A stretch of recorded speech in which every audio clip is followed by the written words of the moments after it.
It's no secret that the American people are known for defending themselves. General Yamamoto, a military leader for the Japanese army in World War II, spoke and said that behind every blade of grass there would be a rifle. He was scared of America. An enemy of the United States, General Yamamoto was also a well accredited military leader. And frankly, I don't think he'd have the same things to say about America today. Hi, my name is Joseph Pemberton. I'm a member of Army ROTC here at the University of Missouri. I'm a proud advocate for gun ownership and self defense, and I'm also a gun owner.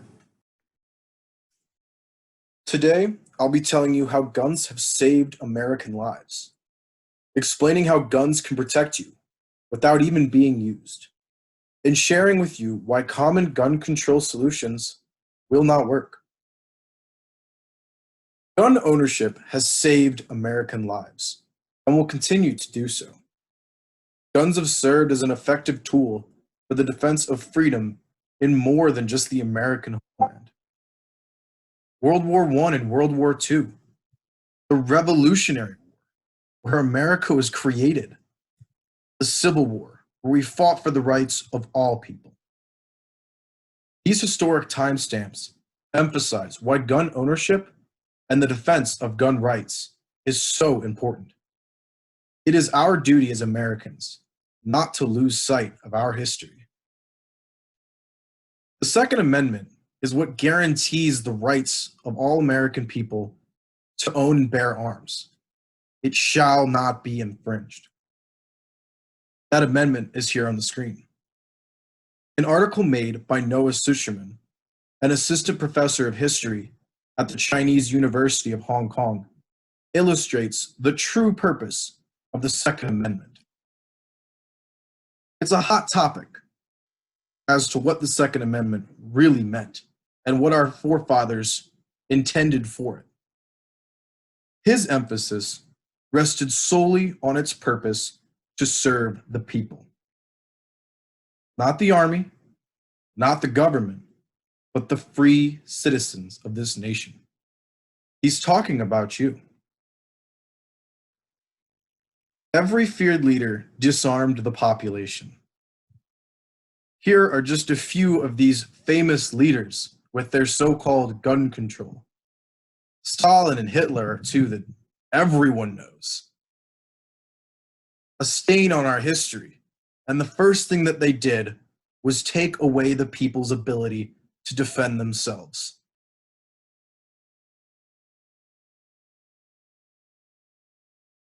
Firearms are a valuable tool to defend against a spectrum of threats to the individuals.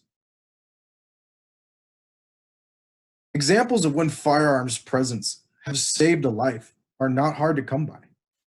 A book titled Guns Save Lives by Robert Waters is full of real American stories, with guns being a deciding factor on the fate of a situation.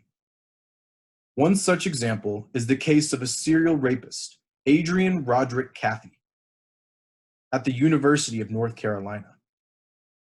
His reign of terror was put to an end when a woman took matters into her own hand. The man broke into her house late at night and attempted to perform his heinous crime. She responded by shooting the man in the chest 4 times. It wasn't the government, it wasn't the police, it was a well-armed woman. She relied on herself. You cannot rely on others to defend you all the time. It's your duty to look out for number one, and that's you. And that brings me to my solution for all of this. Each American who passes a background check should own a firearm. This will solve the defense of freedom and one's life. A quote by Robert A. Heinlein states that an armed society is a polite society. This is taken from his novel, Beyond the Horizon. This phrase tries to capture the reality that simply knowing that another person is equipped to defend themselves protects both individuals from harm. Think about it. If you had to choose a house to break into, wouldn't you choose the house you knew was unarmed? In an interview with the president of Missouri NRAU here at Mizzou, he stated, "Guns are the great equalizer. A 6'5" man is now on the same playing field as a 5'2" woman. Same is to be said with the citizens and the government. We need a way to defend ourselves. If the government collapses, if something goes wrong, and we've already been disarmed, that's where these tyrannical regimes start. It's exactly how Hitler and Stalin started. I know that by owning a gun, we can defend ourselves because it's already worked right here in America. In Kennesaw, Georgia, a city ordinance was passed that requires each of its residents to have a firearm in the home. In just 1 year since this ordinance was passed, its crime rates plummeted 74%.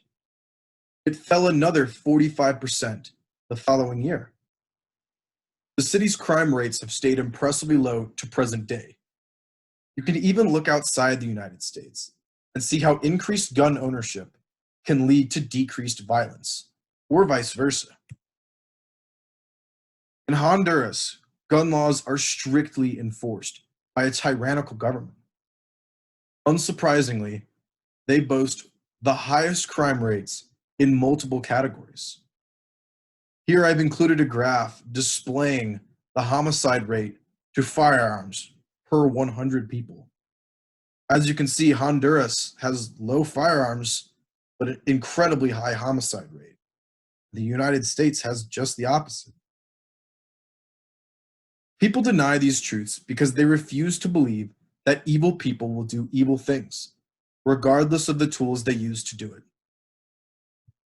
According to the Bureau of Justice Statistics, of the 43.6 million crimes committed violently, only 1.3 million were committed with guns.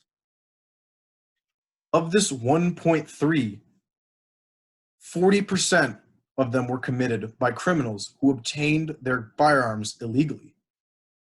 By disarming the populace, the only people we're disarming are the good people of America. Criminals will obtain the tools to commit these evil crimes, whether it's legal or not.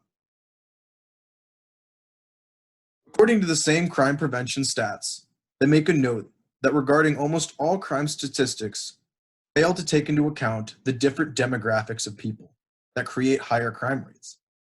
What I mean to say is that people are the problem, not the tools they use. As a society, I believe we need to take a closer look at ourselves. It's cliche, but true. Guns don't kill people, people kill people. Instead of spending money on gun control, we could spend the same amount of money on mental health for America, fixing the people, not the tool. Imagine a world where good people are equipped to have a fair battle against bad people. In today's society, firearms have developed to a point where the only way to combat a bad person with the gun is to have more good people with guns. Sadly, police just aren't enough. Statistics support and prove that arming citizens is the best way to ensure the safety of a free and good American people. Good people are clearly the majority. Bad people don't fight fair. And I believe it's past time to even the playing field. Today, I went over real examples of guns saving lives, explaining how they act as a deterrent of crime, and dispelled some of the ways that gun control just won't work.